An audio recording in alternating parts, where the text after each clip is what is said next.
Hi, this is Ralph Wilson with Web Marketing Today. I'm in San Jose at the eMetrics Marketing Optimization Summit, here with Amanda Watlington, who's an expert in marketing. And I want to talk today, you're a blogger, you do a lot of blogging, but I've seen a lot of kind of ineffective blogs, some that haven't been used for months. Oh, so guilty. What are the keys of effective business blogging? There's some and thank you for asking. I think it's interesting. We're now 4 or 5 years in. I wrote a book on business blogs almost 5 years ago. And I stop and I look and I see many of the same things are present today. The same rules apply. And really the rules are have something important to say. Don't just fill it with garbage. Duh. Exactly, yes. And also constantly rehashing what has been hashed and rehashed already does not really advance you. It shows you're a good reader and an excellent paraphraser. Mm-hmm.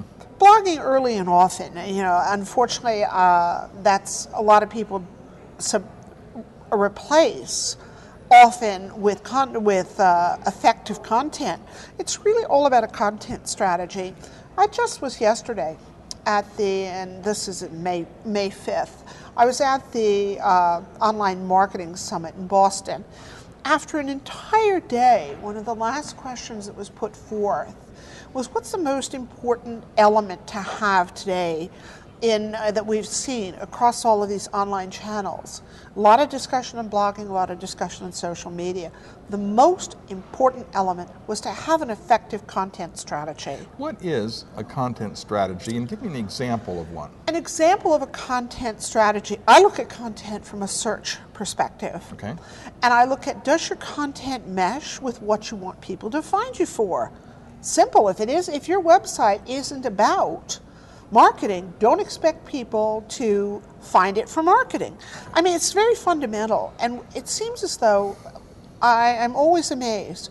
Marketing is really, in a lot of ways, and particularly online marketing, it's very easy to lose track of what I consider real fundamentals, which is that, is the site about what we think it's about, or have we drifted off the mark? The same goes to the business blog. Is it about what we think it's about, or has it drifted off the mark? So what I hear you saying is create blog content based on what you're the services or the products you're trying to sell, so that people will, when they're looking for those things, will find the blog, find the content, and that leads them into what you have to offer. Absolutely, absolutely. And it's rather it's planful.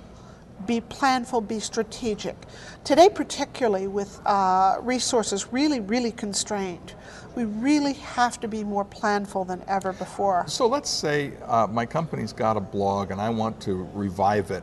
What would a planning session consist of to sit down and plan the blog for the next 3 months, or should I plan for a year? How would you do this? I don't plan longer than a quarter at a time for most anything, because we live in such a changeable marketplace. The first question I'd ask is, what was liked, what wasn't liked? Okay. You need to spend some time looking at the analytics, and if you haven't put analytics on it, shame on you. You need to have it. And then the question is, what's the message we want to bring forward? Where are we going with this? Mm-hmm. And then fit it within the overall marketing. Got a new product coming out? Mm-hmm. Of course you're going to want to address that. If you've got a CEO who's doing a lot of speaking and traveling, of course you're going to want to add to that. So you might do this planning with a team of people? Yes. And also today, one of the things we've found is that a lot of blogs lost their steam. They just kind of, because the individual who was tasked with it moved on, went to a different task, left the company, has been reassigned, fill in the blanks with whatever it is. Today, it's much more effective to have a group of people responsible for feeding this endless maw of user-generated content. And it's really helpful to have the collective wisdom, because then you get a better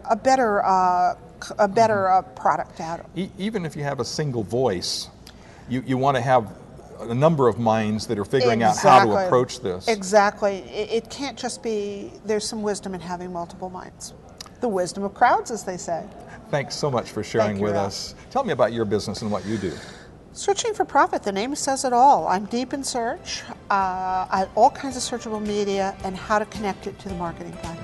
And something I know about you is you really care about your clients and spend time with them and trying to help them at some of these crucial points. And I think that's great. We try really hard. We try really hard. Thank you. Thanks for sharing with us. Thank you. This is Ralph Wilson with Web Marketing Today.